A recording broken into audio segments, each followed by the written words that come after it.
Жерік болу. Аяғы ауыр әйел көп уақыт өтпей әдеттегі тамаққа деген тәбетін жоғалтады.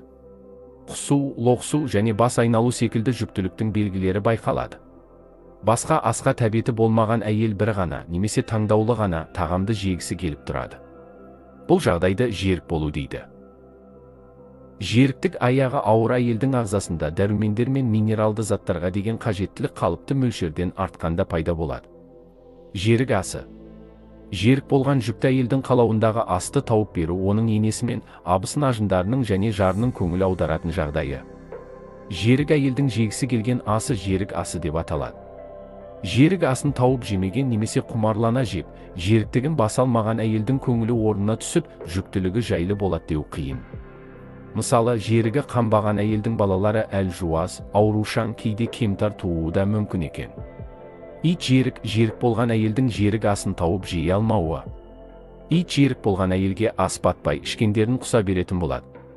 Жерік асты жемесе не болады?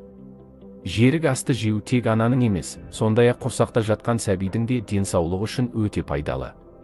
Егер халық даналығына сенсек, сәбилердің ауыз суының ағып жүруі анасының жүкті кезінде жерігін қанып жемеуінен, ит жерік болуынан болады екен.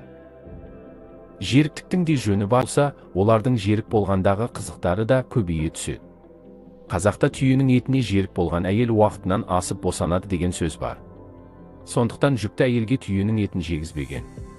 Жүкті болған әйелдердің арасында ащы, қышқыл, сәбидің денсаулығына зиянды заттары бар асқа жерік болатын әйелдер кездесіп жатады.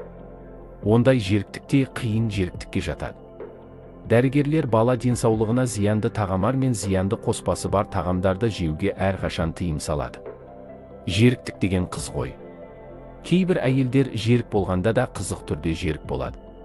Мысалы, өмірінде дәмін көріп, иісін сезбеген тағамдарға жерік болатын әйелдер де бар. Оларға сол тағамның суретін көру немесе сол тағам жайлы естіп білудің өзі жетіп жатыр. Егер осы видеомыз ұнаса арнаға жазылып достарыңызбен бөлісіңіз. Сіздермен әлем арнасы.